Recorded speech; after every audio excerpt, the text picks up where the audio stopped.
Bismillahirrahmanirrahim. Assalamualaikum warahmatullahi wabarakatuh. Oke, pada kesempatan kali ini kita akan membahas tentang materi kita yang pertama, yaitu di semester 1 tentang konsep nilai mutlak ya. Mungkin kalian sudah beberapa ada yang mendengar atau ada yang baru mendengar kali ini apa itu nilai mutlak. Nah, di sini kita akan membahas konsepnya terlebih dahulu. Nah, untuk memahami konsep nilai mutlak yang pertama, coba sekarang saya memiliki peta kota Surakarta ya, seperti ini. Jadi di peta ini terdapat ada beberapa kecamatan, misalkan Kecamatan Banjarsari, kemudian Laweyan, Serengan, Pasar Kliwon, dan Jebres. Nah, kemudian di bagian-bagian kecil ini ada kelurahan, misalnya di Banjarsari ini ada Kelurahan Kadipiro, kemudian ada juga Banyuanyar, kemudian Mojosongo, dan lain sebagainya. Nah, lalu apa kaitannya dengan materi kita tentang konsep nilai mutlak ya? Jadi perhatikan, misalkan di sini saya akan menghitung jarak antara Kelurahan Pucang Sawit menuju Karangasem seperti yang ditunjukkan pada panah ini. Nah, setelah diukur ternyata jarak antara Pucang Sawit ke Karangasem itu adalah 10 km. Oke ya. Sekarang misalkan saya menghitung jarak dari Banyuanyar ke Semanggi. Kita akan memperoleh jaraknya dari Banyuanyar ke Semanggi itu adalah 8 km. Kemudian yang ketiga, misalkan saya memiliki contoh dari Pajang menuju Mojosongo ya, dari Pajang menuju Mojosongo itu jaraknya kurang lebih 9 km. Nah, lalu ini tadi kan kita misalkan ya, yang pertama tadi dari Pucang Sawit ke Karangasem itu 10 km. Sekarang pertanyaannya saya balik ya, saya balik, misalkan yang ditanyakan jarak dari Karangasem ke Pucang Sawit ya. Sekarang coba ditebak jaraknya berapa? Apakah tetap 10 km ataukah negatif 10 km? Sekarang coba dipikirkan dulu, bisa di pause video ini. Oke, kalau sudah dijawab dalam hati ya, ini jarak yang benar itu berapa? Dari Karangasem ke Pucang Sawit kalau dibalik itu jaraknya tetap 10 km, tidak mungkin negatif ya.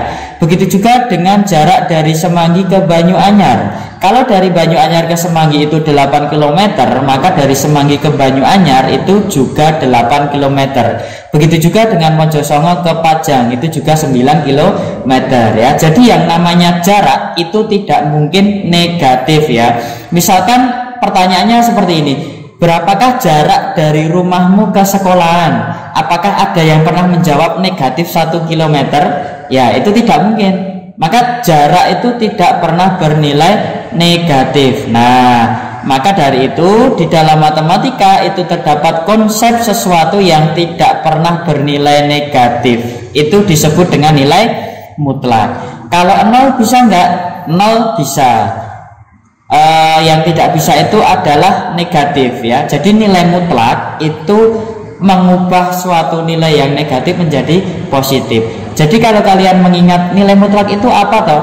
Kalian harus mengingat, oh nilai mutlak itu seperti jarak ya. Jadi tidak pernah negatif. Oke ya. Jadi ini konsep secara contoh dalam kehidupan nyata itu seperti ini. Oke ya, ada pandangan ya tentang konsep nilai mutlak. Nah, kemudian di sini saya jelaskan. Jadi nilai mutlak bilangan X itu dinotasikan dengan seperti ini. Ada variabel X, kemudian di sebelah kiri dan kanan itu dibatasi oleh garis lurus. Itu namanya nilai mutlak ya. Dibaca nilai mutlak dari X ya, dibaca nilai mutlak dari X. Jadi ini bacanya nilai mutlak dari X yang didefinisikan sebagai berikut. Mutlak X ini ya, itu adalah jarak X dari titik 0 pada garis bilangan. Jadi kalau di sini diganti 3, maka jarak angka 3 dari titik 0 pada garis bilangan. Oke ya, sekarang misalkan saya punya garis bilangan. Masih ingat ya garis bilangan?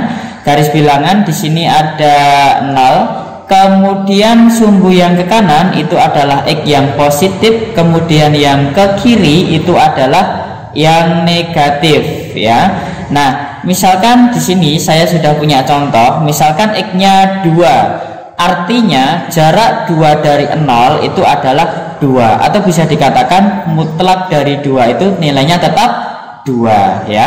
Kemudian kalau 0, jarak 0 dari 0 itu tidak memiliki jarak, artinya mutlak 0 itu nilainya tetap 0. Kemudian yang negatif 3, artinya jarak negatif 3 yang berada di sini dengan titik 0. Berarti negatif 3, 1, 2, 3 ya. Jaraknya berapa?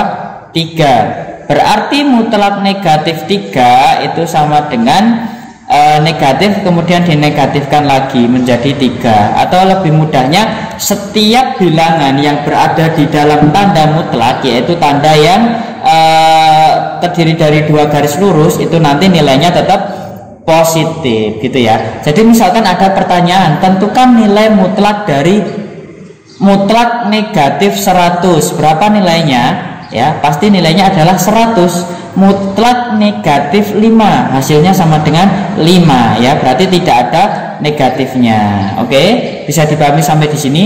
Kalau kalian bingung bisa diulangi lagi pembahasan video saya ini. Oke, sekarang kita lanjutkan ya. Jadi seperti itu tadi konsep dari nilai mutlak. Oke, sekarang kita lanjutkan menuju ke definisi nilai mutlak ya. Definisi nilai mutlak itu secara umum seperti ini ya. Nilai mutlak dari sembarang X bilangan real itu dinotasikan dengan mutlak X, itu bisa didefinisikan sebagai berikut ya. Jadi mutlak X itu sama dengan X jika X-nya itu lebih dari sama dengan 0, dan negatif X jika X-nya kurang dari 0. Kalau dilihat memang ini sedikit agak kenapa seperti ini ya, tapi tidak masalah. Ini nanti akan saya jelaskan menggunakan contoh-contoh supaya kalian tidak bingung. Nah, ini bisa kalian tulis dulu. Jadi mutlak X itu nilainya itu X jika X-nya itu lebih dari 0, negatif X itu jika X kurang dari 0. Jadi definisinya itu ada 2. Nah, kemudian untuk yang selanjutnya nanti dalam bentuk seperti ini itu juga sama, AX jika X-nya itu lebih dari sama dengan 0, dan negatif AX jika X-nya kurang dari 0. Kemudian yang ini juga AX plus B, mutlak AX plus B itu artinya AX plus B jika X-nya lebih dari sama dengan min B per A, kemudian negatif dalam kurung AX plus B jika X-nya kurang dari min B per A. Jadi ini harus kalian tulis dulu.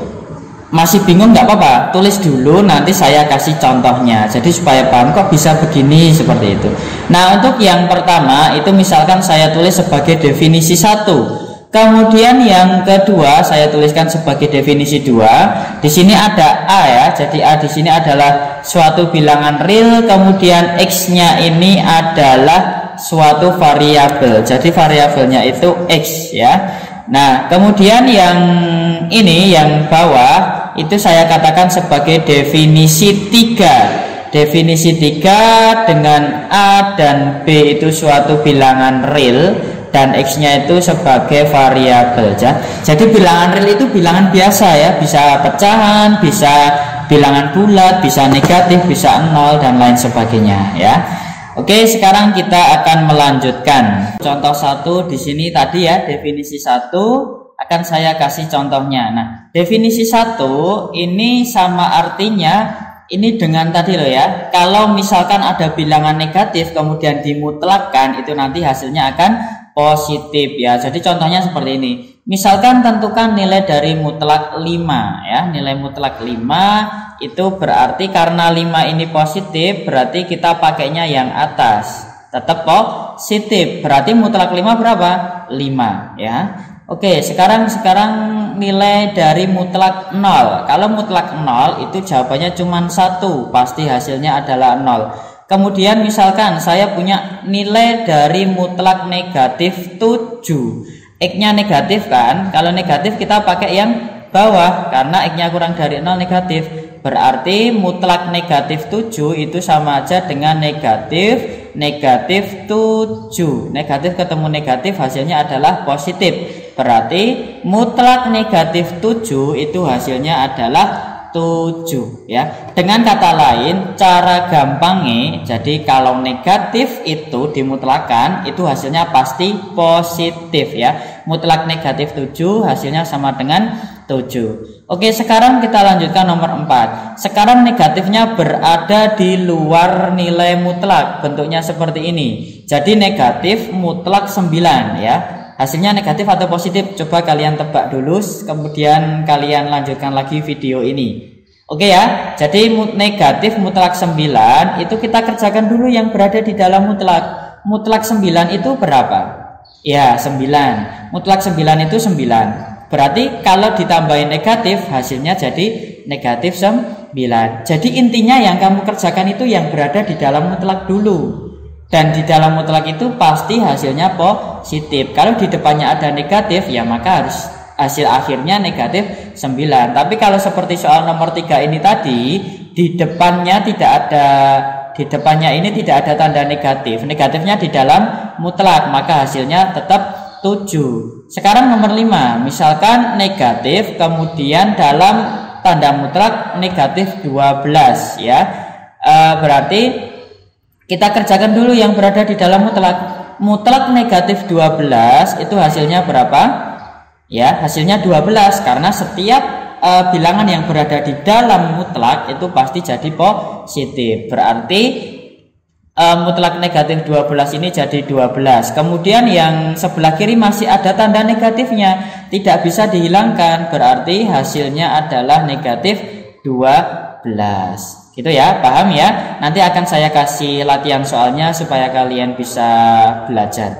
Oke, mungkin itu yang bisa saya sampaikan di pertemuan kita pembahasan materi tentang konsep nilai mutlak kali ini. Terima kasih. Silahkan kalian juga mencari soal-soal. Nanti kalau ada yang bingung bisa ditanyakan. Oke, saya akhiri. Wassalamualaikum warahmatullahi wabarakatuh.